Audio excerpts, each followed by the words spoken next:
Buenas tardes, mi nombre es Carolina Cuesta, soy profesora de la UNIPE, les damos la bienvenida a esta actividad, otra de las actividades del área de alfabetización de la Universidad Pedagógica Nacional en su evento Semana Virtual, que en esta oportunidad encuentra su tercera edición.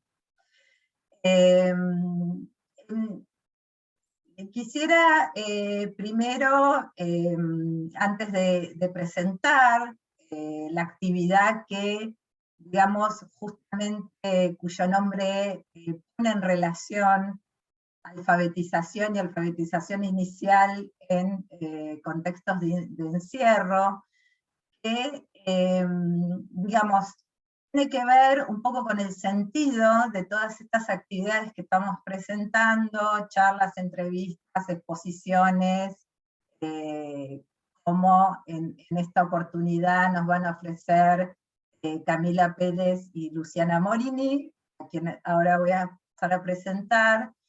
En relación un poco con la actividad anterior, tuvimos que apareció este tema de alfabetización como un concepto, en un momento se dijo polisémico, de cantidad de sentidos. Incluso esto de agregar inicial también tiene un sentido deliberado respecto de una discusión que también tuvo un momento importante en la actividad anterior, tiene que ver con conceptos que, digamos, cobran justamente su significación o llevan a interrogantes respecto de la docencia llevada en distintos niveles educativos, o pueden ser modalidades justamente del sistema educativo, que justamente pueden estar resonando o ayudándonos a pensar, compartir inquietudes, problematizaciones, no quedan albergadas únicamente en esto que estamos diciendo, en un solo nivel educativo, en una sola modalidad, y que no refieren únicamente a dos, tres aspectos que podríamos llamar de la alfabetización inicial o de la alfabetización, así como megaconcepto, ¿sí? Entonces, bueno, justamente el sentido de esta actividad es, muchos de ustedes saben que quienes las organizamos, trabajamos en la carrera, en la licenciatura en enseñanza de la lectura y la escritura para la educación primaria, en modalidad virtual. Bueno, justamente una de las propuestas del área, desde la universidad y de la carrera, es que compartamos con otros colegas, otras colegas, cómo justamente vienen indagando, pensando estas problemáticas más allá de este nivel educativo. El más allá de este nivel educativo no significa, vuelvo a reiterar, que no nos aporte a el nivel educativo donde trabajamos, incluso porque en realidad aquí nos estamos reuniendo colegas que desarrollamos nuestras tareas docentes. Alguien incluso ahí está, perdón, muteé a alguien que tenía el audio abierto. Incluso no todos los que nos reunimos aquí desarrollamos tareas de docencia, incluso de docencia e investigación, en los mismos niveles educativos. Entonces, este prolegómeno tiene que ver con lo siguiente, digamos, expandir, ampliar, escuchar, también aportes que vienen de desarrollos de distintas disciplinas. La alfabetización no es un área, especialidad, campo, como cada quien quiera llamarlo, con dueños con llave en mano, ¿sí? Sino que, bueno, es básicamente un área, una especialidad, una disciplina, bueno, según la denominación nuevamente que quieran ustedes otorgarle, que tiene múltiples dimensiones y que se expresa en realidad como problemas, preguntas, discusiones en distintos niveles educativos y modalidades. Bueno, entonces, en ese sentido, Luciana también es profesora de la Universidad Pedagógica. Vamos a presentar primero a nuestra invitada, Camila Pérez. Camila es profesora en Ciencias Antropológicas de la UBA y doctora en Educación por el PIDE, Programa Interuniversitario de Educación de la UNTREF, UNSAM y UNLA. Es especialista en educación en cárceles. Investiga temáticas vinculadas a los estudios de antropología jurídica en contextos carcelarios, integrándolos con los saberes de la antropología de la educación, en especial aquellos sobre experiencias formativas y procesos de aprendizaje en contextos vulnerables. Es becaria postdoctoral del CONICET, en la Escuela Interdisciplinaria de Altos Estudios Sociales, el IDAES, de la Universidad Nacional de San Martín. Integrante del Grupo de Estudios sobre Educación en Cárceles, GESEC. Profesora de grado en la Universidad Nacional de Lomas de Zamora y de seminarios de grado y posgrado sobre la temática educación, cárceles, derechos humanos y género. Luciana Morini, profesora y licenciada en Letras, doctoranda en Ciencias de la Educación por la Universidad Nacional de La Plata, becaria doctoral del Consejo Nacional de Investigaciones Científicas, del CONICET, investigadora en temas de didáctica de la lengua y la literatura en contextos de encierro, punitivo y juventudes. Es docente de la licenciatura en enseñanza de la lectura y la escritura para la educación primaria de la Universidad Pedagógica Nacional. Es miembro del equipo editorial de la revista Propuesta Educativa de la Facultad Latinoamericana de Ciencias Sociales, FLACSO, y es miembro del Grupo de Estudios sobre Educación en Cárceles, GESEC. Bueno, les agradezco tremendamente que hayan aceptado la invitación y un poco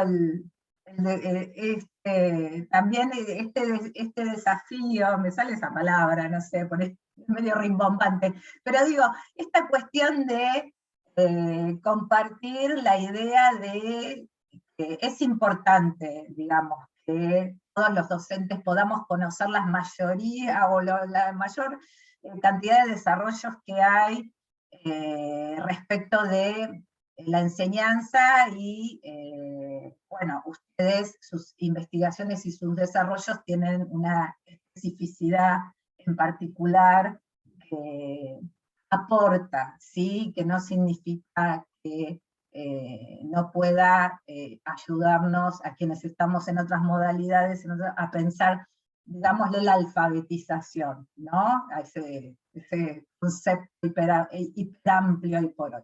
Bueno, les doy la palabra. Gracias, Carolina, por la presentación. Gracias a todas y a todos por participar. Bueno, mi nombre es Luciana, como recién me presentó Carolina. Y bueno, cuando nos pusimos a conversar con Camila sobre esta conversación, justamente en la UNIPE y en la carrera que dictamos con Carolina, nos centramos mucho en la perspectiva etnográfica para estudiar los procesos educativos. Entonces, con Camila nos propusimos justamente recuperar nuestras investigaciones, ya que ambas parten de una de las premisas fundamentales de la etnografía de la educación, que tiene que ver con la historia documentada y la historia no documentada de la escuela, ¿sí? De manera muy sintética, la historia documentada sería los lineamientos curriculares, los documentos de política pública, las orientaciones docentes, los manuales escolares, mientras que la historia no documentada revela, en palabras de Elsie Rockwell y Justa Espeleta, las voces de docentes, alumnos y de otros miembros de la comunidad educativa a partir justamente de observaciones, registros de clase, entrevistas semiestructuradas, entre otras herramientas. Así es que yo voy a hacer como un recorte o mostrarles un poco, contarles los avances de mi investigación, que es la tesina de licenciatura para obtener el grado de licenciatura en letras, que se centra en lo documentado, y Camila por su parte va a presentar su investigación que se centra más bien en lo no documentado. Entonces creíamos que estas dos investigaciones mostraban un poco estas dos partes del trabajo etnográfico. Voy a compartir pantalla. A ver, lo ponemos acá. Lo quiero poner en grande. ¿Se ve ahí? No, se ve chiquito.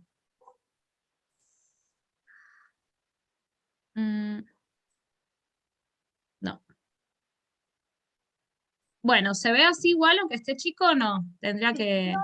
Sí, Si se ve bien.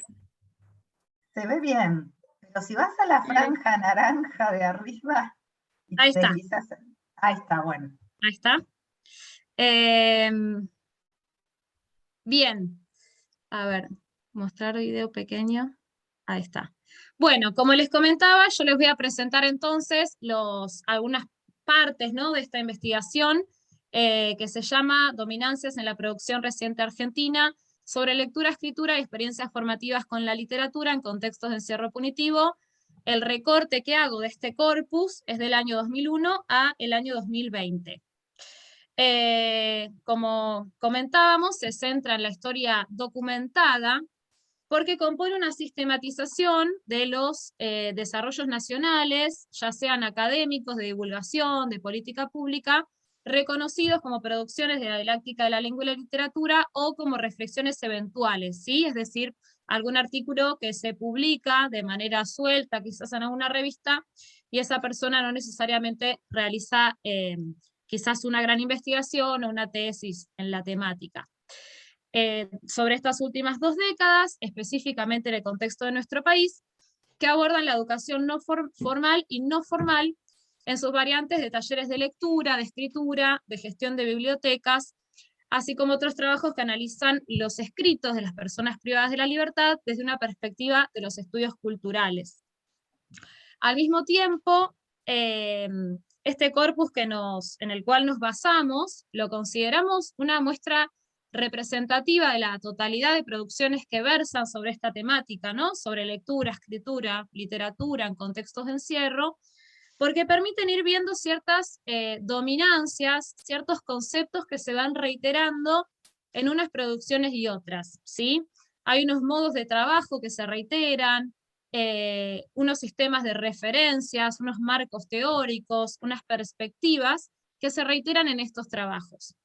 Al mismo tiempo, en esta idea del análisis de lo documentado, además de este corpus de trabajos académicos específicamente, en esta revisión crítica se fueron revisando otros documentos, ¿sí?, como la Ley de Educación Nacional, los diseños curriculares para el área, los núcleos de aprendizaje prioritario, las directrices del Plan Nacional de Lectura, entre otros documentos. Entonces, todo va a componer esta historia documentada, ¿sí? ¿Esto qué nos permite ver? Justamente estas dominancias, estas cuestiones que se van reiterando. Por ejemplo, la mayoría de los trabajos analizados anclan sus estudios en espacios educativos no formales, es decir, modalidad taller. Al mismo tiempo, estos talleres, en su mayoría, son fruto de grupos que pertenecen a distintas universidades nacionales, ya sea proyectos de extensión o de investigación, que ingresan a las cárceles y desde allí es que imparten estos talleres. Y al mismo tiempo, en los trabajos que se centran en espacios educativos formales, también se le da relevancia al espacio de taller como un espacio descontracturado, como un marco teórico ideal, como algo renovador, distinto a la clase de lengua y literatura. Pero si, por ejemplo, revisamos otros documentos, como los núcleos de aprendizaje prioritarios para el área de lengua del año 2006, el espacio de taller ya está formulado como una estrategia de trabajo para el área, ¿sí? Si nos vamos a ese documento, señalan las modalidades de trabajo de taller, que los alumnos y docentes escriban y lean diferentes textos, se realicen consignas de escritura, entre otros, ¿sí? Otro ejemplo que les coloqué acá en la diapositiva es que muchos de estos trabajos, de estos autores, dicen realizar propuestas innovadoras, consignas de escritura que son novedosas. Con ello hay todo un paradigma, ¿no? Donde lo tradicional es negativizado, donde lo tradicional que se hace en la escuela es negativizado, y que todo lo que sea más bien innovador es mejor. Pero nuevamente una mirada atenta a historizar la enseñanza de la lengua y la literatura nos permite advertir una serie de continuidades, por ejemplo, con los estructuralismos argentinos de los años 60, 70 y 80 en nuestro país. Es decir, esas consignas que en textos, en estos trabajos quizá del año 2020 se señalan como novedosas, en realidad tiene mucho de los estructuralismos argentinos, ¿sí? Por ejemplo, partir de un texto literario y a partir de una consigna de escritura modificar el foco del narrador, modificar el tiempo y el espacio, entre otras. Al mismo tiempo, advertimos que hay una constante problematización respecto de la enseñanza de la literatura, pero no sigue la enseñanza de la lengua. Creemos que esto es una omisión, ¿no?, que hace a los fundamentos de las dominancias que estudiamos, porque la literatura solamente es la que importa, ya que es la que cumpliría con los objetivos de construir, transformar, liberar subjetividades, como encontramos en el corpus casi total de estas producciones que analizamos en la tesis. Con ello, voy a señalar dos premisas que ofician de hipótesis en la investigación. La primera es que la lectura y la escritura literarias liberan, emancipan, permiten construir subjetividades. Todo lo que está entrecomillado es porque son extractos de estos distintos trabajos. Lo mismo las citas que siguen, que voy a leer a continuación. No coloco los nombres de los autores ni los trabajos en esta presentación porque son frases desgajadas. Si la tesis les interesa, yo después puedo colocar el link, y en la tesis sí están referenciados los autores, las publicaciones y demás. Bien, acá coloqué algunas citas textuales extraídas de estos trabajos al respecto de esta primera premisa, de esta primera hipótesis, ¿no? Encontramos que, por ejemplo, la enseñanza de la literatura y las prácticas de lectura suponen un espacio liberador. El encuentro con la lectura ayuda a resistir los procesos de exclusión. Hay un otro con el que se intercambia, y de esta manera, en ese lugar de intercambio, es donde el individuo es reconocido. La lectura y la escritura, en tanto prácticas sociales, hacen a los procesos de construcción de subjetividades. La literatura funciona como un recurso extraordinario para sobrevivir. La literatura en estos espacios afecta las identidades, produce reposicionamientos subjetivos, construye territorio, tiene efectos emancipadores. A través de la escritura, la poesía o las historias podíamos salir del encierro, que de eso se trata la literatura, de buscar otras salidas, de salir de donde estemos con la imaginación. Acá yo solo coloqué algunas, pero en estos corpus de trabajo, entonces este tipo de premisa se reitera.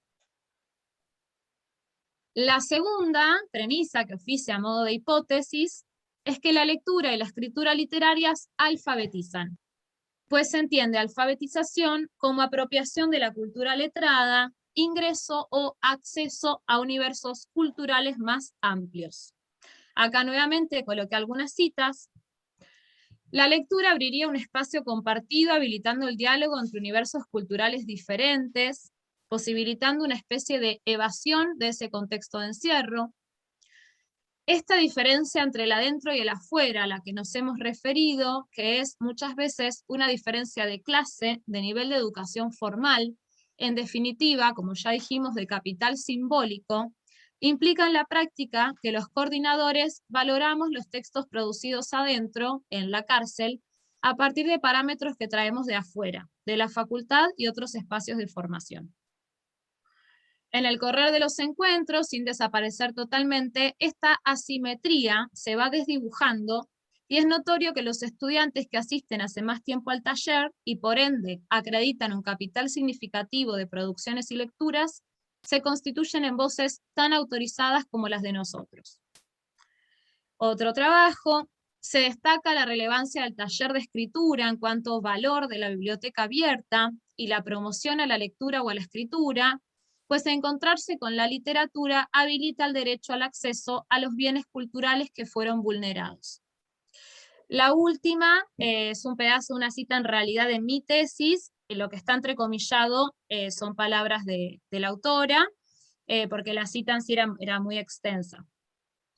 La autora realiza un señalamiento respecto de la tensión entre cultura popular y cultura de élite, postulada por Pierre Bourdieu, y se detiene en la oposición entre lengua culta, lengua popular, en tanto lengua vulgar, y desde allí reflexiona sobre la lengua utilizada por los jóvenes. Al respecto señala que estas definiciones ayudan, ahora sí cito, a detectar en el corpus los intentos de este grupo por entrar a la cultura letrada mediante lecturas que no forman parte de su cotidiano. Bien, nosotros creemos, ¿no?, que en este tipo de trabajos se revela una creencia de que la literatura posee un plus simbólico. Por eso se detienen estos trabajos principalmente en el trabajo con la literatura y no con la lengua, puesto que aportaría cultura en tanto es formulada como subjetividad. Entonces, se inferimos que la lectura y la escritura literarias ayudan al proceso de construcción de subjetividades de las personas privadas de la libertad. Podríamos estar presuponiendo que los estudiantes no poseen subjetividad, ¿sí? En suma, no son sujetos. Entonces, esta cosa de la construcción de subjetividades, para prestarle un poco de atención. Al mismo tiempo, de las citas anteriores, de la primera y la segunda premisa, se desprende que las personas privadas de la libertad no forman parte de la cultura letrada, pero gracias al trabajo de estos docentes, talleristas, que son en su mayoría autores y autoras de los textos, que llevan a esos espacios educativos textos literarios de autores consagrados, porque es algo que se remarca en los trabajos, que llevan textos literarios de autores consagrados, se vehiculiza esta emancipación, esta liberación, esta construcción de subjetividades, o el acceso a universos culturales más amplios, a la cultura letrada, ¿sí? Lo último de abajo también es una cita extraída de un trabajo. En suma, estos talleres, estas propuestas desarrolladas por, ya sea estas personas de manera individual o por grupos de trabajo, que como dije anteriormente, generalmente son grupos de trabajo conformados en universidades nacionales que van a las cárceles a realizar estos talleres, fortalecen, cito, una formación, una mirada y una práctica educativa para la libertad, para la transformación de la realidad. Con ello, además entonces de estas dos premisas que encontramos, hay otras dominancias, ¿no?, en estos trabajos, ¿sí? Por un lado encontramos una negativización de la escuela, ¿sí? En muchos trabajos se habla de desescolarizar el espacio, de intentar que una práctica pasara del deber, de una consigna, por ejemplo, de escritura, pasara del deber al deseo, que postulan modos de trabajo desestructurados, o que hay una puja entre lo escolar y lo no escolar. Al mismo tiempo, en estos trabajos hay algunos que reflexionan sobre esta idea de desescolarizar del lado de docentes y talleristas, pero por ejemplo los alumnos quieren mantener un formato escolar porque los ordena, ¿sí? Entonces, por ejemplo, encontramos situaciones, se relatan ciertas situaciones en las cuales las talleristas justamente buscan desescolarizar el espacio y los estudiantes les piden este orden. Les piden un título, una fecha, una consigna clara a la hora de escribir o leer un texto, por ejemplo. Al mismo tiempo encontramos que en estos trabajos no se habla de enseñanza, sino que se habla de mediación, con todo lo que ello conlleva, que como se pudo haber dicho ya en otras mesas, o es algo que destacamos, el docente ya no es visto como un profesional que enseña, sino como un mediador que va a estos espacios a mediar entre las personas y los libros en situaciones de lectura, ya no en clases de lengua y literatura, por ejemplo, y en vez de dar consignas o de enseñar, se dispone, por ejemplo, una mesa de libros para que las personas tomen los libros, los estudiantes, y lean libremente el libro que quieren, por ejemplo, sin ninguna consigna. Encontramos unas maneras de trabajo en las aulas que se reitera, esto es, partir de un texto literario que se lee en voz alta, se comparten opiniones, se da alguna consigna de escritura, y estas maneras de trabajo son señaladas como novedosas cuando no son muy distintas de lo que las y los docentes estamos realizando en las salas de aula en la educación formal, por ejemplo, cuando trabajamos con literatura. Al mismo tiempo, me permito colocar así etnografía entre signos de interrogación, porque muchos trabajos dicen realizar trabajos de perspectivas cualitativas o de seguir la perspectiva de la etnografía de la educación, pero en muchos de ellos no hay un trabajo de campo, ¿sí? Que es lo principal de la etnografía de la educación, sino que hay ciertas definiciones hechas de antemano respecto a los contextos, respecto a los sujetos, respecto a las prácticas, que luego se corroboran en esa empiria que es el contexto de encierro. Con ello advertimos que al no haber justamente mucho trabajo de campo, se cuenta algo a la manera de un incidente crítico de Perrenot, ¿no? Este concepto, en el sentido de que en el medio de una clase algo sucede, que da pie a hablar de determinados temas, ¿sí? Entonces se habla de una escena, una situación, una experiencia que es particular.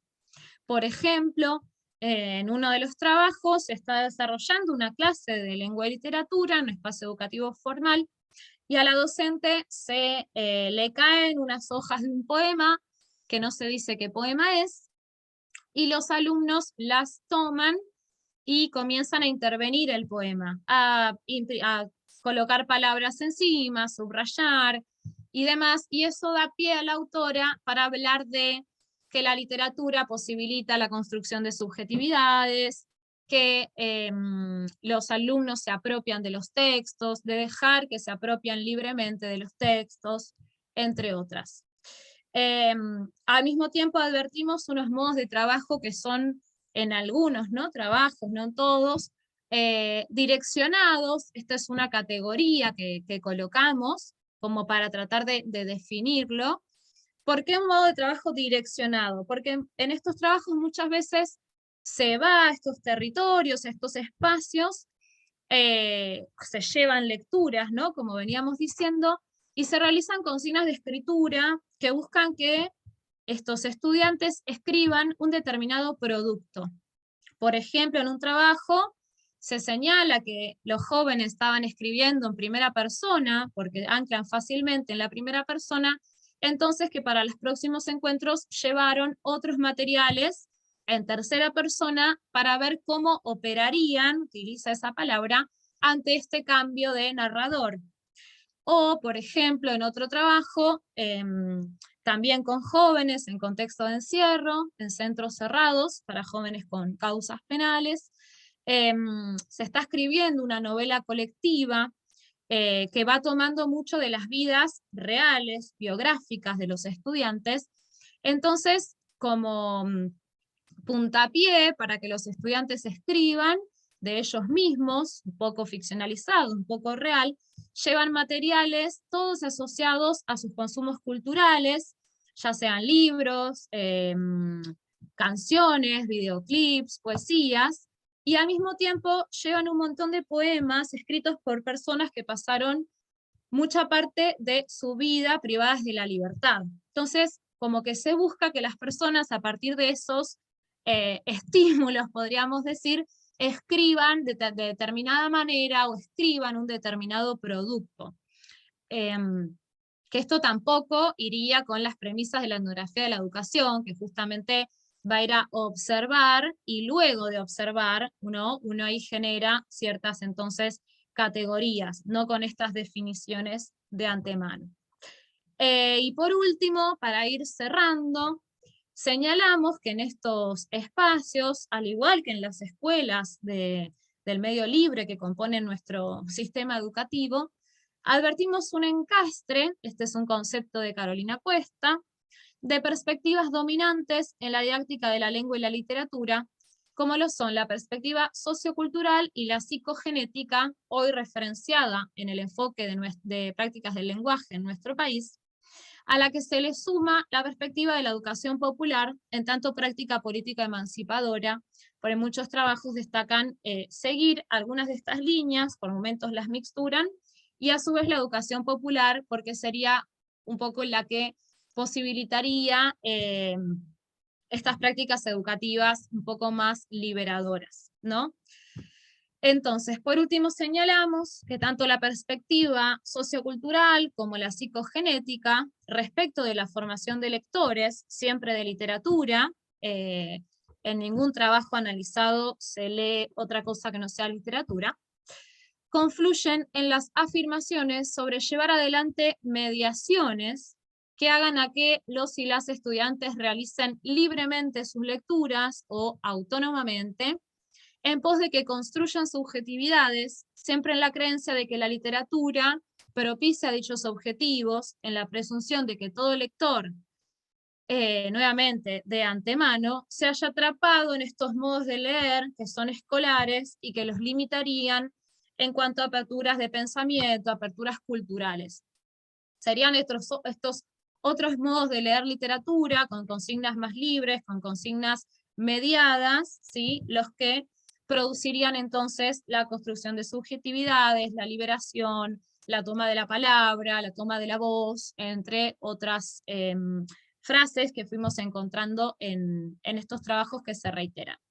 Yo voy a cortar acá mi presentación, después vamos a dejar, ¿para qué quiero dejar de compartir pantalla? Vamos a dejar abierto luego el chat, la idea es que puedan ahí colgar preguntas, o una vez que Camila haga su presentación, poder dar paso al intercambio. Perfecto, muchas gracias, Luciana. Sí, ahí en el chat ya dieron el link de tu tesis, yo ya lo publiqué, y hay una pregunta respecto de los certificados. Al hacer la inscripción luego se les va a enviar, ¿sí? No hay que dar el presente. La escuchamos entonces ahora a Camila. Buenísimo, gracias. Bueno, buenas tardes a todos. Antes que nada, agradecer la invitación de Carolina y de Luciana a participar de esta conversación, y a todos los presentes por participar, por venir. Esto sí quería como dejarlo claro, algo de lo que nos propusimos con Luciana, y que también es el espíritu de la UNIPE, y que para mí es una universidad que admiro mucho, es que esto sirva como una propuesta para pensar juntos, ¿no? Como nada de lo que digamos Luciana y yo tenga ese sentido de bajada de línea o conocimiento cerrado, porque, bueno, estuvimos un tiempo investigando algunas de estas temáticas, pero la idea es abrirlas, como abrir los hallazgos de nuestras tesis para que podamos conversar. Y en ese sentido, cuando pensamos con Lu, que de mi tesis, porque es una tesis doctoral súper exhaustiva, y siempre hay que hacer un recorte, sobre todo porque la idea es que no sea más de media hora, era pensar cuáles podían ser los aportes de la perspectiva etnográfica para pensar los contextos educativos en contextos de encierro, o sea, las situaciones educativas en contextos de encierro. Y que no sea solo pensarlo en términos analíticos, digo, si bien yo voy a hablar de la metodología etnográfica, sino que la metodología etnográfica sea una herramienta para la desnaturalización de prácticas. Digo, lo más interesante para mí, unas cosas más interesantes de lo que propone Rockwell, es pensar la cotidianidad.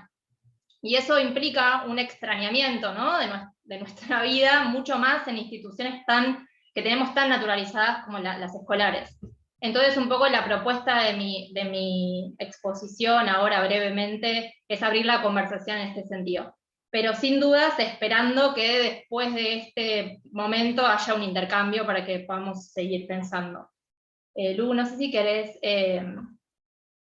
vos poner el PowerPoint o lo pongo yo, como vos me digas.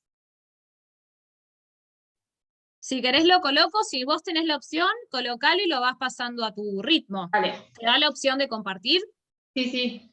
Perfecto.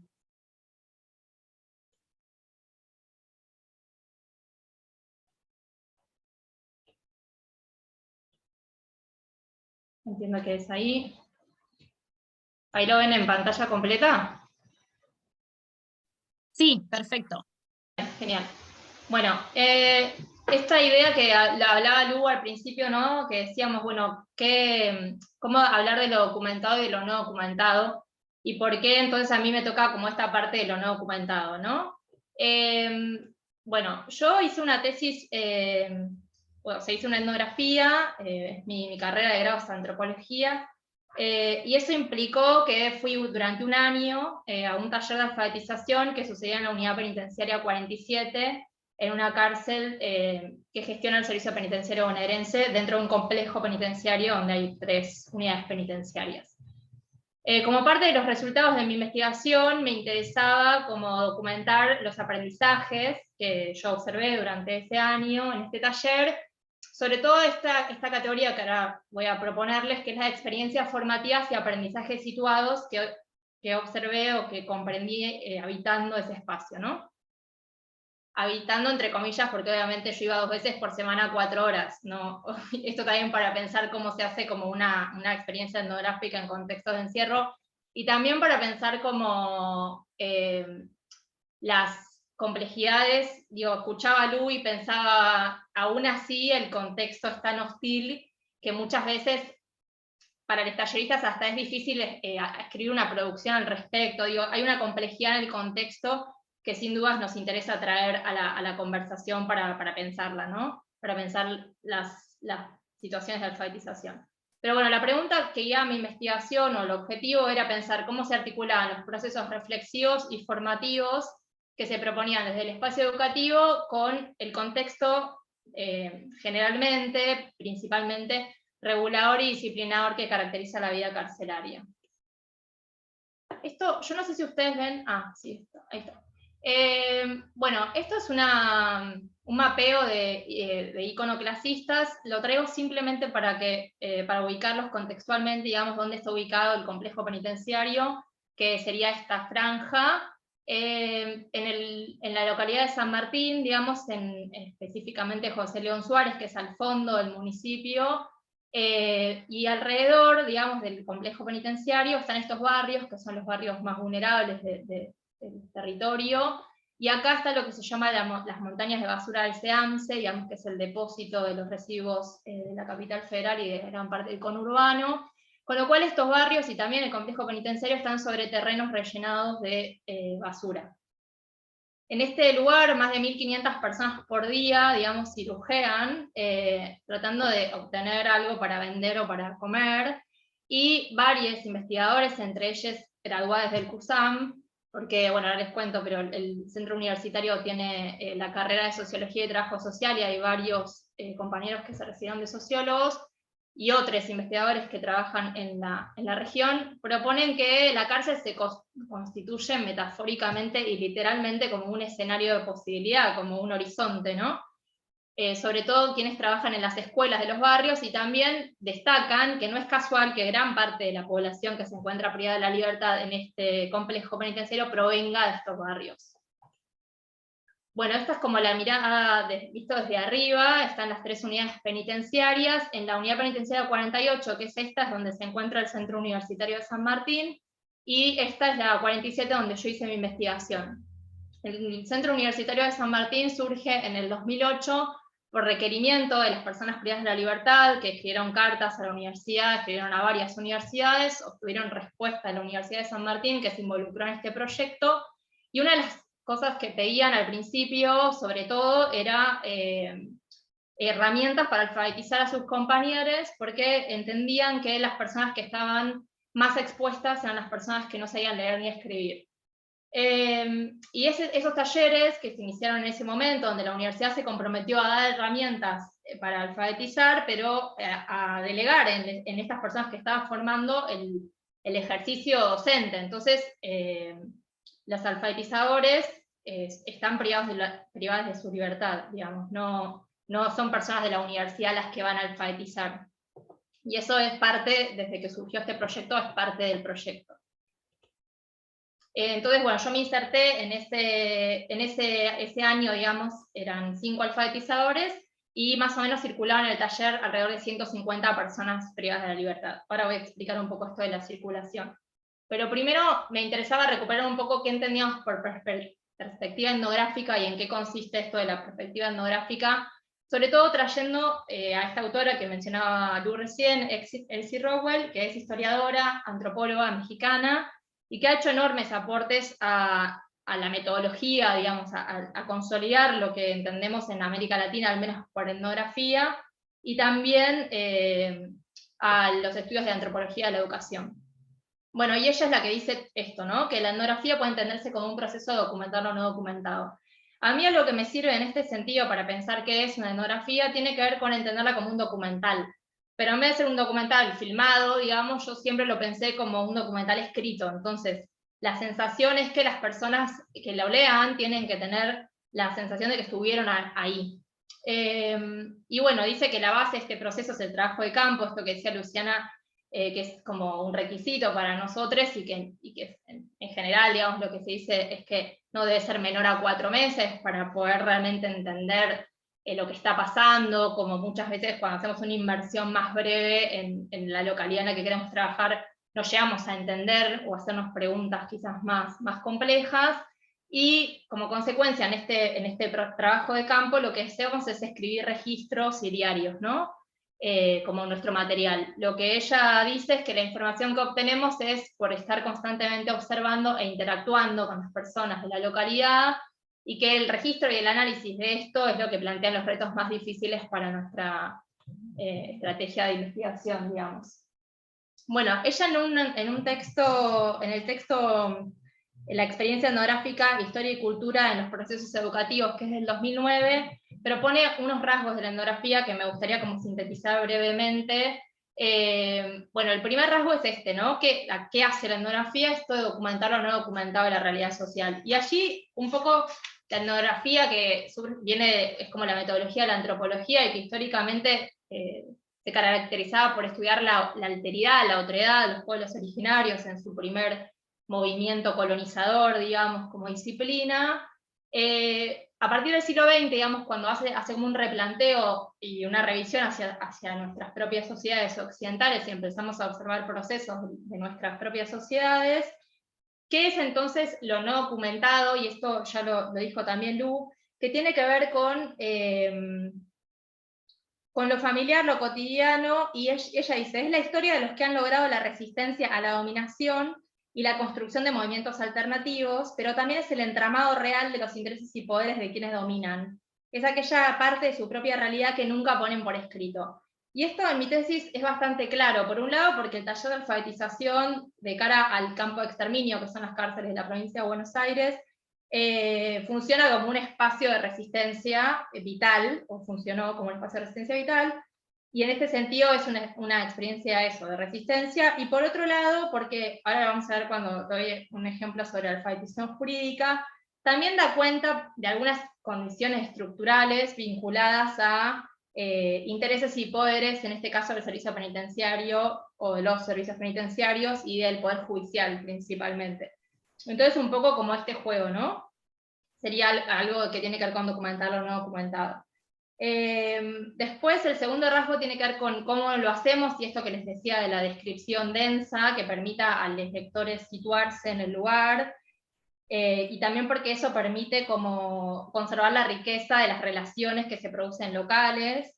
El tercer rasgo tiene que ver con la centralidad del investigador, que tiene que pasar un tiempo prolongado en la localidad, y esta idea de que conocemos a través de nuestro cuerpo y de nuestras experiencias. Después, esto de el conocimiento local y la visión de las natives es lo más importante para nosotros, por eso hay que prestar principal atención a los significados. Y por último, ¿para qué lo hacemos? Y que tiene que ver con esto de construir un conocimiento científico que, si bien describe realidades sociales particulares, propone relaciones relevantes para las inquietudes teóricas y prácticas más generales y condiciones estructurales, ¿no? Y algo que ella dice que me parece interesante es que la experiencia etnográfica tiene que ir de la mano con un trabajo reflexivo por parte del investigador, que permita transformar y precisar la concepción desde la cual se está observando, la realidad que se observa, y sobre todo centrarse en la comprensión de cómo las personas hacen las cosas, y no tanto en la prescripción y en la evaluación. Y que obviamente debe ser sensible en las maneras de interrogar y participar en los procesos, con miras a respetar los compromisos y acuerdos éticos hechos con la comunidad. Ahora, lo que me interesa es algo que yo utilicé, que lo digo porque me parece que lo traigo porque me parece que les puede servir, y que es la categoría de experiencia formativa, que está en otro texto de Rowell, que les digo, de Huellas, Bardas y Veredas, una historia cotidiana en la escuela. ¿Por qué traigo esta categoría y me interesa pensarla en este espacio juntos? Porque ella en este texto, a través de la experiencia formativa, desagrega una cantidad de dimensiones que, según Rowell, componen la cotidianidad escolar. Entonces los que nos da son observables, o sea, observables de prácticas que en general tenemos muy naturalizadas. Por ejemplo, en la primera de las dimensiones, que es la estructura de la experiencia escolar, ella habla de la selectividad de la agrupación escolar, los tiempos y las estructuras de participación entre docentes y estudiantes. En relación a esto, yo tomé esta idea de selectividad y agrupación escolar para pensar qué pasaba en relación al taller de alfabetización. Entonces, lo que pasaba inicialmente, bueno, durante todo el año igual, es que el cupo de la institución educativa era más o menos de 210 personas y el complejo penitenciario tenía 900 personas. Lo que Rowell dice es que la selectividad, digamos, va a operar en la experiencia formativa que atraviesen las personas que estén en ese espacio educativo, ¿no?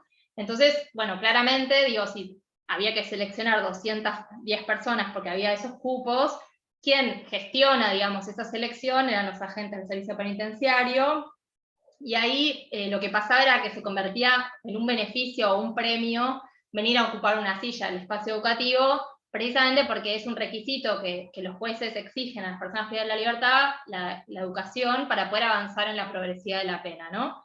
Entonces había como una encerrona, y era algo que los alfabetizadores querían ampliar, ¿no? Todo el tiempo, y ahora vamos a ver algunas estrategias al respecto.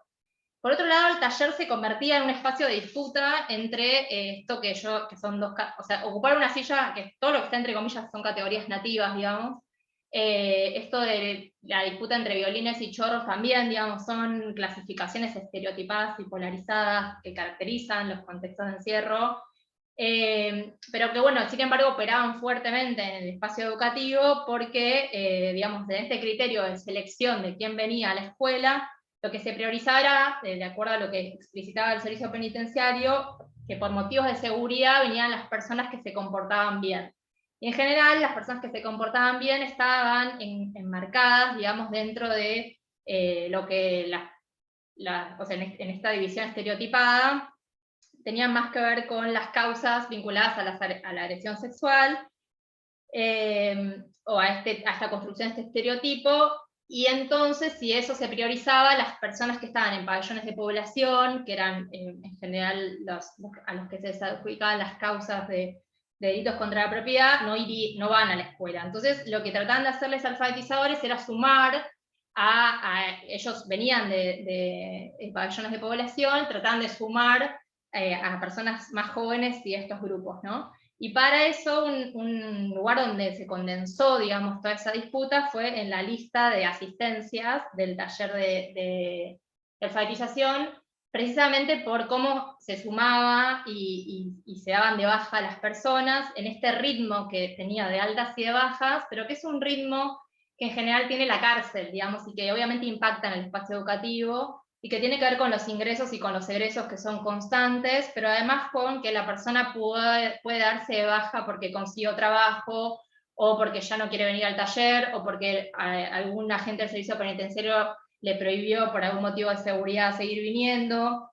Entonces había algo como de por eso yo digo que circularon 150 personas, porque había una disponibilidad por parte del equipo de alfabetizadores de que de dar cuenta, o sea, de aceptar esto y no tener como esa situación de sí o sí cumplir un ciclo lectivo, ¿no? Y por último, esta idea de la oportunidad aparece cuando ya no es venir al taller de alfabetización el sentido de ocupar una silla para poder avanzar en la progresividad, sino que las personas privadas de la libertad perciben que el taller de alfabetización está pensado exclusivamente para ellos, a través de los contenidos que se proponen y demás, ahora vamos a ver algo de eso, y agradecen la oportunidad de participar del taller de alfa. Se termina convirtiendo en un espacio de pertenencia, ¿no? Y esto, digo, solo para pensar esta idea de, en relación al concepto de experiencia formativa, esta idea de selectividad y, bueno, agrupación, digamos. También en relación a la estructura de la experiencia escolar, a estas dimensiones que desagregaba Rockwell, aparece esto de observar las estructuras de interacción. Entonces ahí lo que me interesaba era algunas situaciones que hubo respecto de los intercambios entre docentes y estudiantes, entre alfabetizadores y estudiantes estudiantes entre sí. Y las características, digamos, lo que yo sostengo en la tesis es que hay algunas características que permitían pensar cómo transitar el sufrimiento que vivían cotidianamente las personas privadas de la libertad. Una de estas primeras características tiene que ver con que los alfabetizadores conocían el clima que se estaba viviendo en el penal. Entonces, había como una predisposición a escuchar, y a escuchar, digamos, a ser receptivos de las narrativas de traumas, sufrimientos, padecimientos vinculados a los familiares, a los maltratos, bueno, a las situaciones de visita. Había como una receptividad por parte de los alfabetizadores. Por otro lado, hicimos un día un ejercicio de escritura catártica porque unas chicas que participaban del taller bajaron como muy alteradas porque habían vivido una requisa vejatoria, y a partir de que pudimos como dar libertad, no era lo previsto para esa clase, pero digo, por esta situación de mucha alteración, dijimos, bueno, que lo podamos hacer. O sea, eso lo hicimos en el momento, digamos, y eso lo que habilitó fue, bueno, por un lado, obviamente, la posibilidad de la escritura, pero además, a partir de que lo leyeron y empezamos a compartir, como la construcción de un nosotros, digamos. Poder encontrar qué había de común en esas vivencias, muchos vivían situaciones similares, y a partir de ahí, como también identificar estos problemas comunes y en el mejor de los casos intentar pensar algunas estrategias. Y por otro lado, algo que parece contradictorio, pero va muy de la mano con esto de estar, digamos, de un equipo de alfabetizadores muy anclado en la realidad sobre la que están trabajando, tiene que ver con espacios de juego y de improvisación que no hablaban para nada de la cárcel, como el programa de radio y el taller de mediación, que cuando se propusieron, digamos, dinámicas para trabajar, los estudiantes decidieron hablar del barrio, decidieron hablar de la vecina, como de problemáticas que nada tenían que ver con la situación de la cárcel, y que eso también era como una estrategia para, como decían los estudiantes, descolgarse de los problemas del pabellón. Eso en relación a esto de las estructuras de interacción que planteaba la categoría de experiencia formativa. Y ahora bien, otra de las dimensiones que toma Rockwell y que a mí me sirvió para pensar mi trabajo de investigación es la presentación del conocimiento escolar. Y en ese sentido, los alfabetizadores desde el principio, digamos, del ciclo lectivo, plantearon que querían enseñar, que le querían dedicar una clase de la semana a la alfabetización jurídica. Y esto era un poco extraño, al principio yo preguntaba, digamos, por qué, y me respondían esto de que acá los pibes firman cualquier cosa. Entonces se identificaba, digamos, una urgencia por esto mismo que decían antes de por qué el taller de alfabetización y alfabetizar.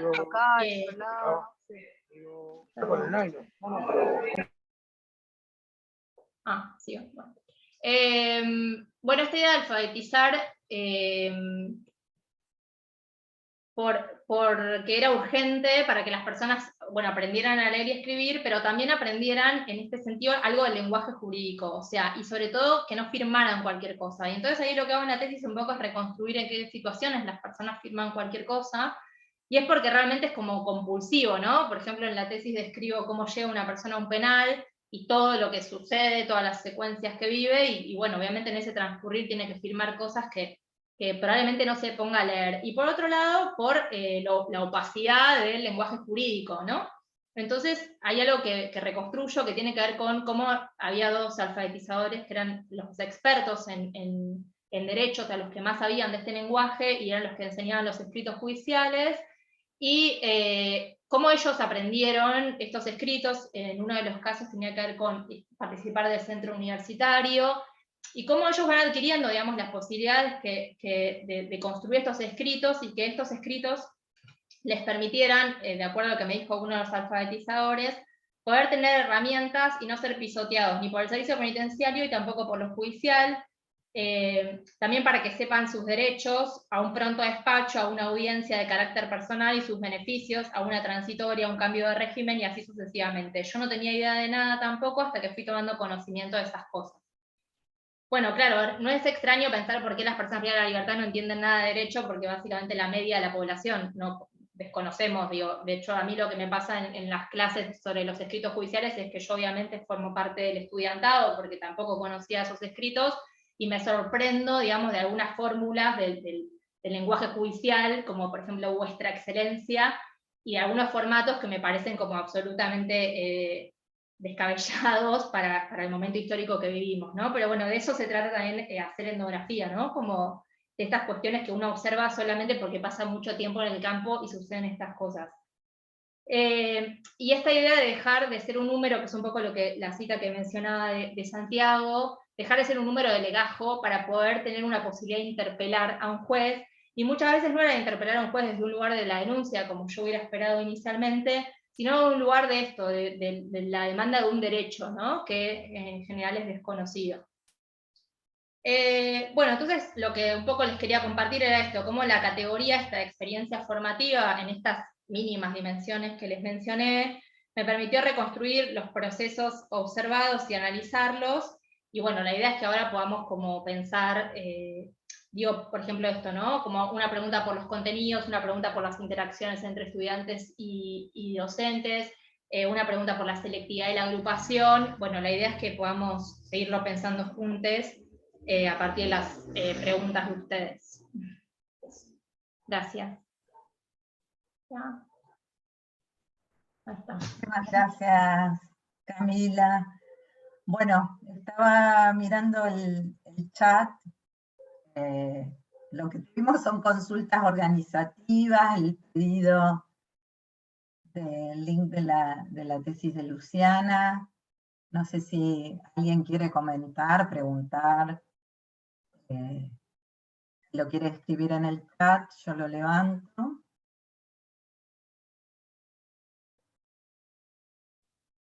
Yo tengo una pregunta para Camila, porque se me venía pensando, y quizás también para romper el hielo. Los alfabetizadores, que eran personas privadas de la libertad, pertenecientes al centro universitario, o sea que ya habían recorrido quizás una carrera adentro de la cárcel, o quizás afuera y luego adentro. O sea, ¿cómo fueron formados como alfabetizadores o nada, se las ingeniaron creando sus propios materiales o investigando un poco en esta tarea de alfabetizar? No, o sea, algunos eran estudiantes del centro universitario, 2 de los 5, y los otros 3 no.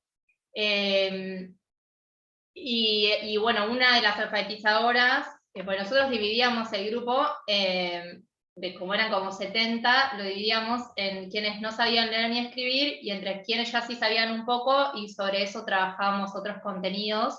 Yo hablo en primera persona porque me sumé al equipo, pero mi sumarme al equipo siempre trataba de ser desde un lugar de no mínima intervención, digamos. O sea, si bien yo podía proponer materiales y llevar de mi casa, porque obviamente me quedaba mucho más cómodo y todo, la idea no era esa precisamente, eso ya había sido recontra charlado con la coordinadora del proyecto de alfabetización, digamos que no se esperaba que yo diera clases, así que yo acompañaba lo que ellos proponían, ¿no?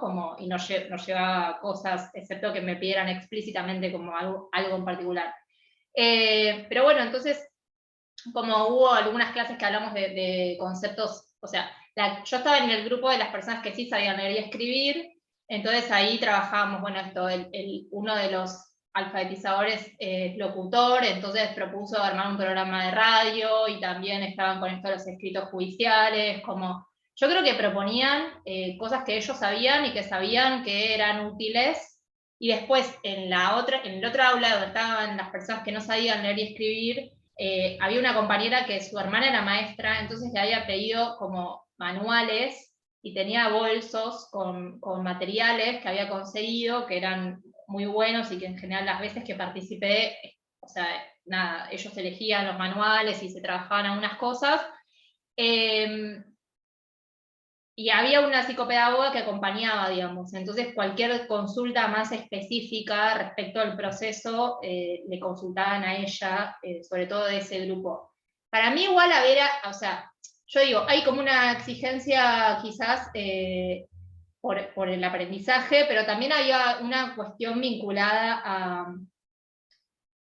a un espacio de estar juntos, ¿no? De estar juntes. Y en ese sentido, sí como hipotéticamente me interesaba pensar las parejas pedagógicas, como cuánto se puede pensar en parejas pedagógicas que incluyan personas privadas de la libertad, no quizás porque tengan conocimientos cerrados, pero digo, hay un conocimiento inmenso respecto a esto que yo decía del clima, del penal, digo, hay un montón de cosas que quienes venimos de afuera no tenemos ni idea, y no está bueno tampoco que no tengamos ni idea, y que a veces no tenemos la cintura para integrarlo tampoco, ¿no? Porque digo, nada, te exploto la situación en el aula y no sabes bien qué hacer, entonces como que siempre pensé a partir de la experiencia de Alfa como que podría ser interesante trabajar en equipos o en parejas pedagógicas en contextos de encierro. Y también había mucha predisposición, digo, esta compañera que le pidió a la hermana los manuales y todo, estaba como muy...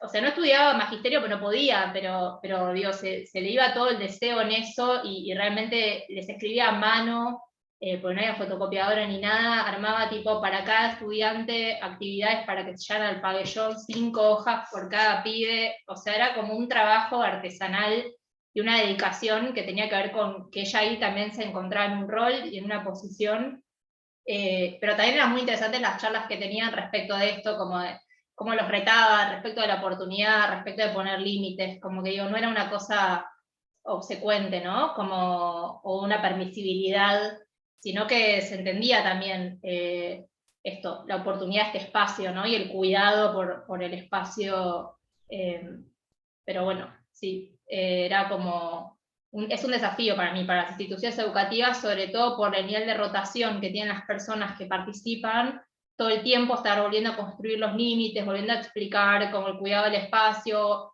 y una cantidad de cosas que son un poco tensas en relación a las vivencias que tienen extraescolares, ¿no? Por eso digo lo de la cintura y el seguir preguntándonos cómo, que es mejor, digamos, para lo específico del contexto, pues no me parece que lo tengamos muy resuelto. Gracias, Camila. Hay una pregunta en el chat de Karina. Dice, según sus experiencias, ¿cuáles son los géneros, tipos de lecturas que son mejores recepcionados en este contexto? Bien, si quieren voy yo con esa. Bueno, a partir de la experiencia, en realidad todos, justamente. Depende si yo no lo aclaré antes, yo en esta tesina hice este trabajo de lo documentado, pero tenía una experiencia dando clases en espacios educativos formales, en la disciplina escolar lengua y literatura, y en espacios educativos no formales, en talleres de lectura y escritura. Entonces me interesa, me sigo formando en estos temas, pero el bagaje de la experiencia estaba. Justamente aclaro también por qué no opté por una tesis de lo no documentado, porque como señalaba Camila, para hacer este contrapunto se requiere una inmersión densa en el terreno, extensa, un trabajo de campo arduo, descriptivo, entonces no era algo que se pudiera resolver justamente fácilmente para una tesina de licenciatura que es más bien breve, ¿sí? Ahora voy con la pregunta. Yo creo que depende, o sea, justamente cada contexto es distinto, al igual que una escuela no es igual a otra. Bueno, los grupos de trabajo con los cuales trabajamos en contextos de encierro también son distintos, ¿no? Unidades penitenciarias masculinas, femeninas, centros cerrados para jóvenes, hay particularidades de cada grupo. Entonces, si uno está dando un taller de lectura o escritura, quizás parte más por esta cosa de esto, cuál es el mejor recepcionado, algo del gusto o del interés, porque justamente no son obligatorios, entonces que esa persona quiera seguir yendo o que le interese, y en este sentido, como bien en la tesina, en esto que les traje se ve en estos trabajos, hay mucho trabajo sobre la poesía, sobre todo, o sobre géneros narrativos breves, pero en mi propia experiencia vimos de todo. Por ejemplo, crónicas periodísticas, había un grupo que les gustaba un montón, algunos estudiantes eran a su vez estudiantes de carreras universitarias como comunicación social, entonces veíamos crónicas periodísticas y crónicas literarias, o sea, a partir un poco de los propios intereses de los estudiantes. Y, por ejemplo, en la disciplina escolar, ¿no? En las clases de lengua y literatura, quizás uno no se centra en esto de lo mejor recepcionado, sino que al igual que en cualquier espacio educativo, uno como docente tiene que ir cintureando entre lo prescriptivo un poco por los diseños curriculares y lo que a los alumnos, las alumnas les gusta, o como docente también tomar nuestras propias decisiones, pero no olvidarnos que en el marco de la educación formal, si bien la modalidad en contexto de encierro es una modalidad, no deja de estar sujeta al sistema educativo. Entonces, si yo estaba dando clases en primer año, bueno, podíamos ver un poco lo que les gusta a los alumnos, pero tratar de seguir también esos diseños curriculares, porque estas personas van a pasar después a los años siguientes, ¿no? Entonces, tratar de cubrir, bueno, primer año, ¿qué se ve? Bueno, vemos más secundaria, ¿no? Primer año de la escuela secundaria, bueno, se ve más mito, se ve más policial, por ejemplo, bueno, tratar de cubrir justamente esas áreas, porque el año que viene, en segundo año, la profesora o el profesor seguramente también siga esos lineamientos curriculares, además de proponer cosas personales o de preguntarle a las personas qué es lo que más les interesa, pero justamente no es que obviamente que el contexto influye, pero al mismo tiempo no, es como ese vaivén, que es un poco lo que yo demuestro en la tesis, de que hay cosas de la disciplina escolar que se reiteran y que no están separadas de lo que sucede en las escuelas del medio libre. No sé si con eso respondí la pregunta. Camila, no sé si vos querés... No, solo mencionar una cosa que leí de un texto, de un artículo que escribieron unos compañeros que trabajan en una agrupación que se llama Atrapamuros, tienen mucho trabajo de militancia en cárceles de La Plata, y bueno, un chico que da un taller de literatura, bueno, mencionaba los textos en una cárcel de mujeres, ¿no?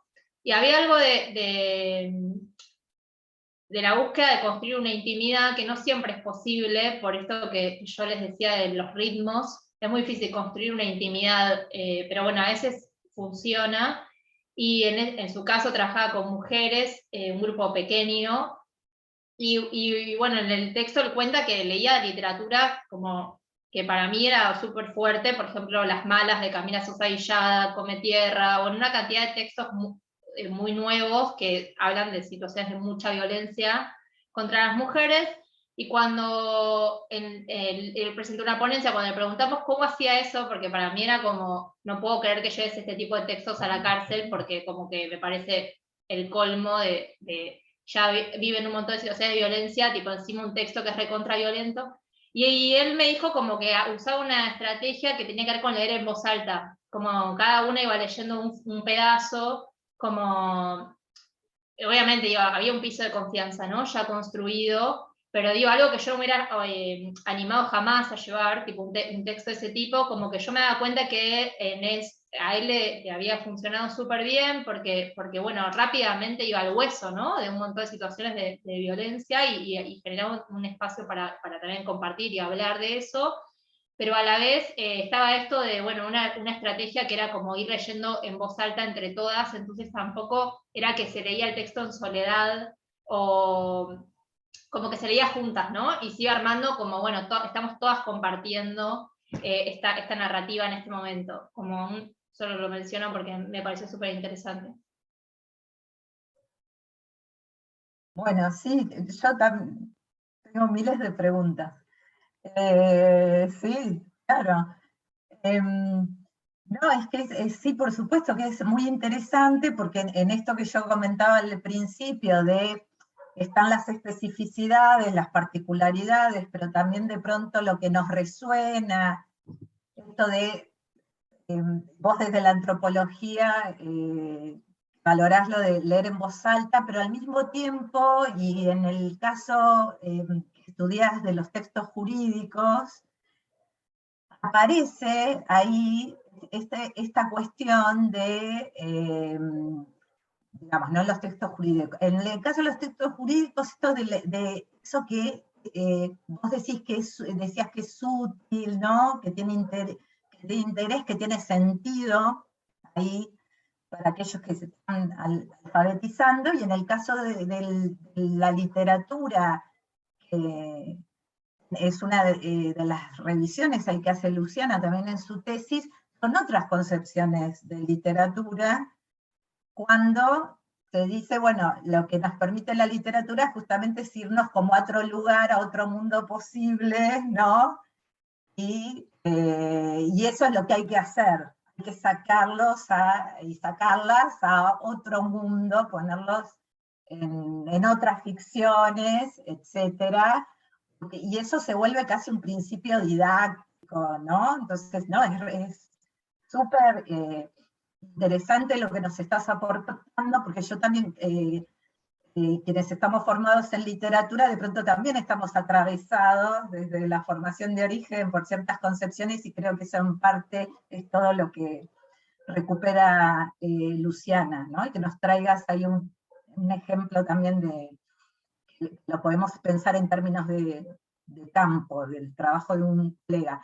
Yo tengo una pregunta, Camila, en esta distinción que se hacía en el taller de alfabetización entre quienes sabían leer y quienes no sabían leer y escribir. Eso del saber leer y escribir y no saber leer y escribir es algo que aparece, y vuelvo a que hayamos puesto alfabetización en el título, paréntesis, también por el lugar que se le otorga a la literatura, como dijo Luciana, la alfabetización. ¿Cómo hacían esa, si es que lo registraste, si no, decime que no, me intriga mucho si pudiste registrar o te interesó los criterios, porque hay mucha discusión en el campo de la alfabetización de qué sería leer y escribir exactamente y qué no lo sería. Vos dijiste, yo sé leer y escribir, entonces estaba en un grupo, ¿no? Y los que no sabían leer y escribir y estaban en otro, y ahí se diferenciaba el trabajo. Quería preguntarte sobre eso. Sí, en realidad yo me quedé en de los que sí sabían, porque tenía más herramientas para trabajar con ellos que las que sentía que podía acompañar en el otro que no, o sea, más allá de la compañera y la psicopedagoga, ¿no? Porque yo no sé enseñar, más allá de que puedo compartir algunas, sí, o sea, si me dicen, pero bueno, en líneas generales me sentía más cómoda con el otro grupo. Igual esto en contextos, en cualquier contexto de vulnerabilidad, y en general tiene muchos matices, porque me parece que un poco lo que vos decís, Caro, es como, bueno, ¿cuándo, o sea, se sabe leer y escribir? Y bueno, lo que sí pasaba en este otro grupo era que había en general algunos problemas con las sílabas, con construir como las palabras, como cuestiones así, que bueno, las veces que me ha tocado a mí acompañar, yo hacía lo que me decían, hacía un ejercicio para completar la palabra repitiendo, bueno, yo hago lo que sí, o sea, no sabía si estaba, también por eso era lo que le decía a Lugo, o sea, también hay algo de estar ahí acompañando y que la persona se sienta mirada, a veces por primera vez en su vida, o por primera vez desde que entró a la cárcel, y que se sienta escuchada, y que, o sea, con un pibe fue increíble, o sea, terminamos cantando cucú, cucú, la rana, no sé, una cosa que apareció en un manual, tipo, matándonos de la risa, como no importa, o sea, como que ya a este punto, sí, no, y de hecho no vino, después salió en libertad, como que la gente pasa eso, viene una persona, está un día, te dice la semana que viene me voy en libertad, de repente viene otro, como que se vuelve todo un poco simbólico. Lo que sí me parece en relación a lo que vos decías es como a esto de cuándo sí, cuándo no, cuándo hablar de la cárcel, cuándo usar un mecanismo para hablar de otros temas, es que eso, como que hay un tono, digamos, hay veces que no podés no hablar de la cárcel, porque la cárcel te estalla en el aula, entonces, por eso digo lo de la pareja pedagógica, lo de pensar, el conflicto te explota ahí porque la gente está mal, le está pasando un montón de cosas, ¿no?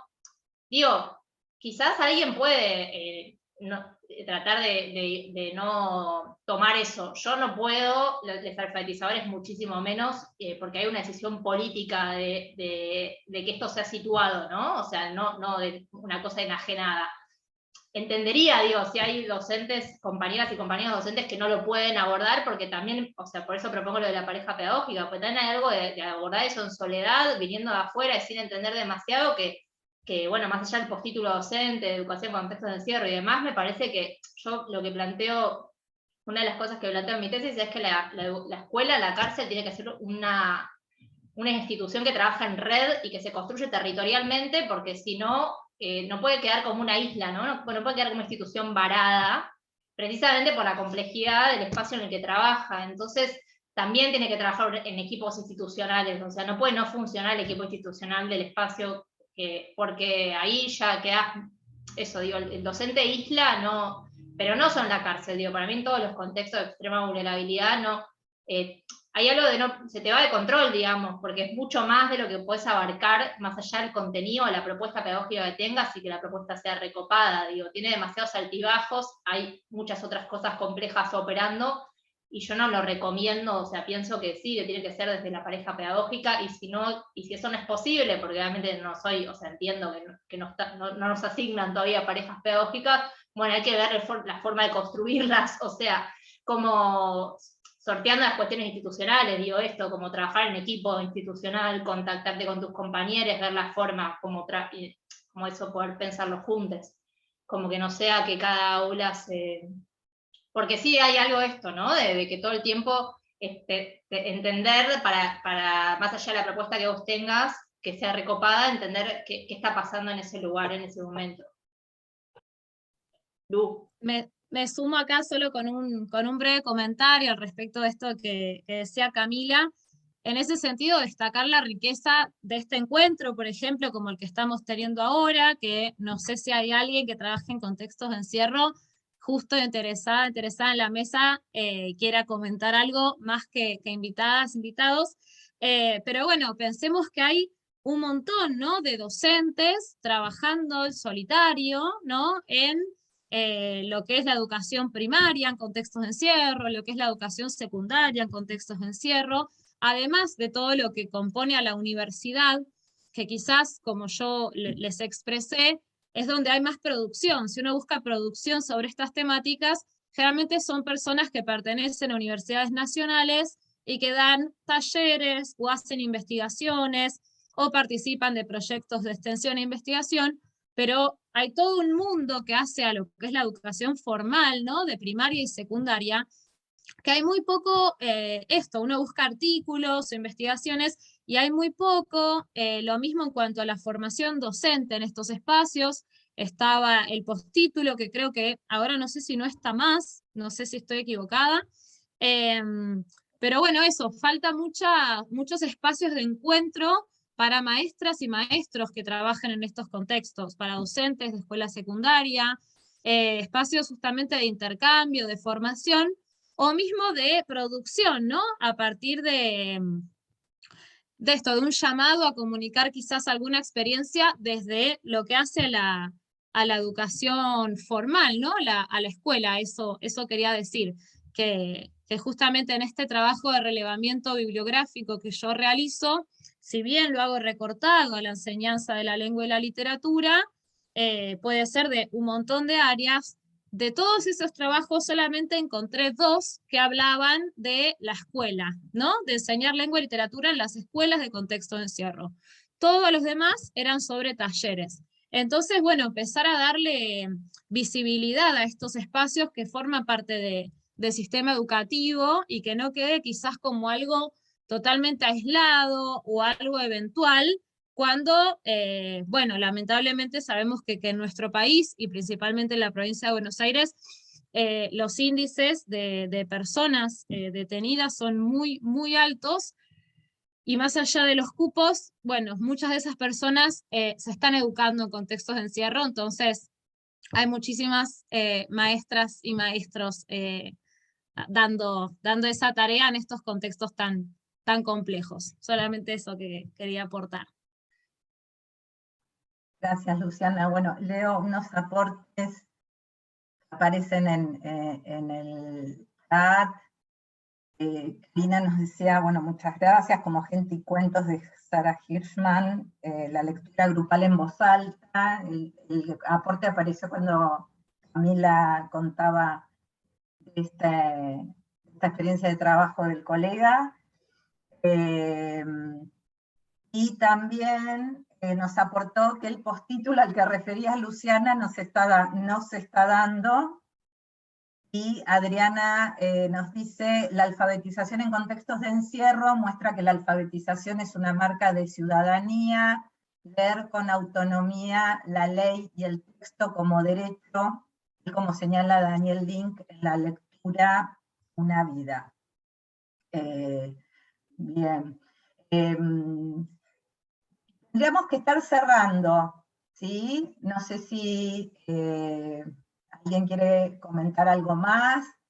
Yo decirte, Camila, que ya, bueno, esto de la distinción que yo te preguntaba, cuando vos me decís, bueno, de pronto había un criterio de si no construían ahí la palabra, me decías, por ejemplo, etcétera, bueno, es todo justamente un sentido que tiene que ver con estas múltiples significados, ¿no? Que va teniendo ahí la alfabetización. De hecho, vos agregaste de alfabetización jurídica, fue muy clara la explicación y ahí el interés, y ahí hay una característica, claro, que nosotros diríamos retórica, cuando vos decías vuestra excelencia, ¿no es cierto?, ese apelativo, etcétera. Entonces ahí también lo mismo, ¿no? De pronto tienen que ver con cuestiones de la letra, la palabra, algo como antiquísimo de la alfabetización, y de ahí también esto de la primaria, ¿no? Que nos aportaste, de buscar en alguien que es maestra, que es maestro, que está en la educación primaria y que puede justamente ahí aportar, ¿no? Lazos, porque ahí hay una dimensión muy específica, y de pronto son cuestiones de fórmulas, como vos dijiste muy bien, retóricas. Y ahí también retomo la colega que preguntaba por los textos mejor recepcionados, digamos, en esta parte, en este momento de tu tesis. Vos estás dando ahí también una respuesta, y había un grupo donde había cantidad de intereses que se vinculaban con esos textos jurídicos, ¿no? Y ahí aparecía toda una cuestión que es, en principio, es bien lingüística, ¿no?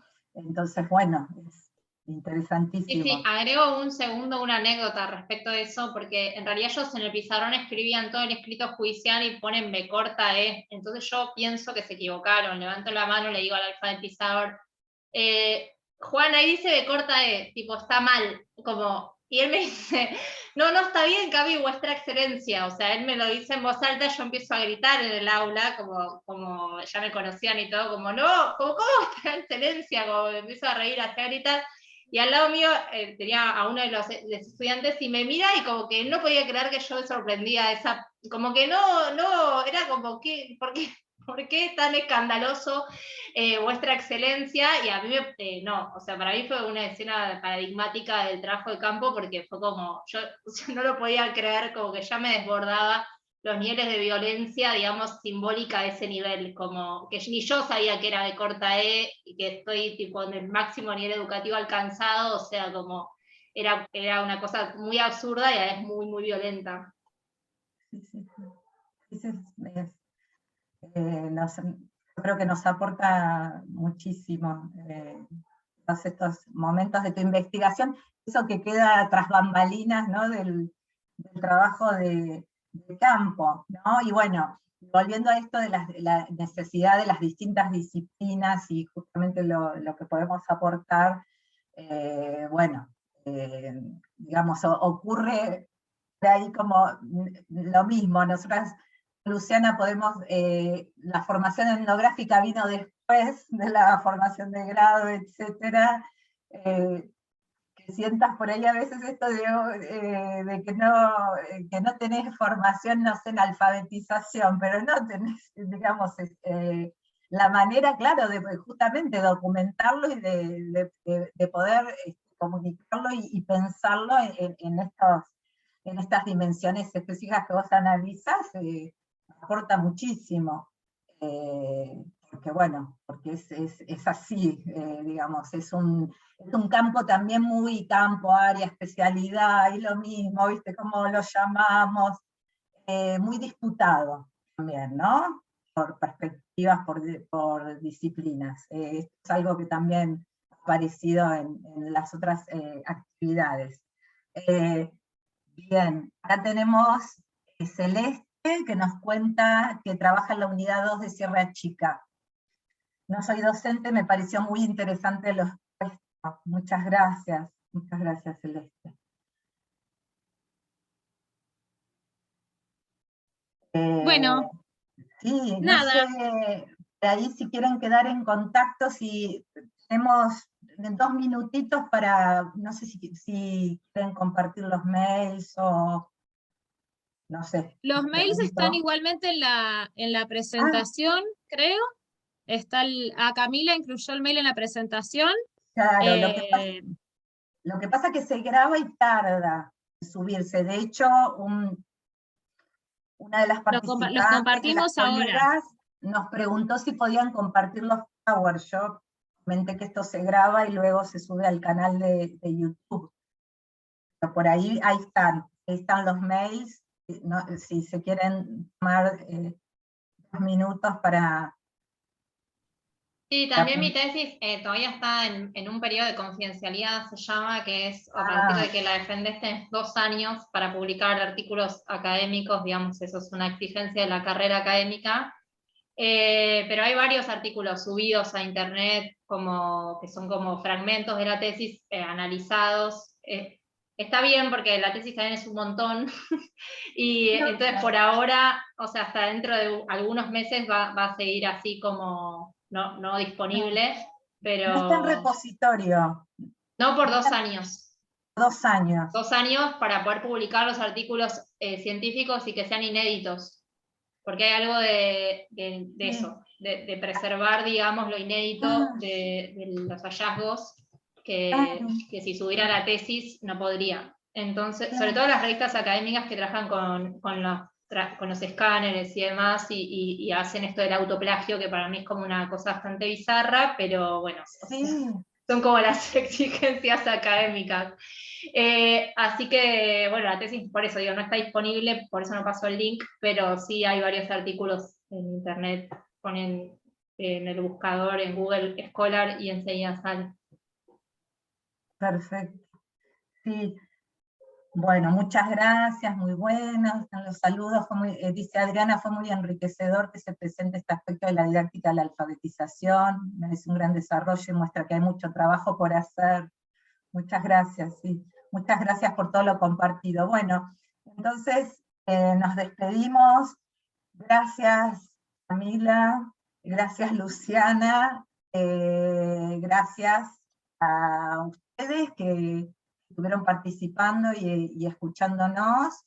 Bueno, las seguimos invitando y las seguimos invitando a los demás, a las demás actividades, para ponerle un nombre general, porque son distintas, que que tenemos todavía en la semana virtual. Verde, morado y amarillo.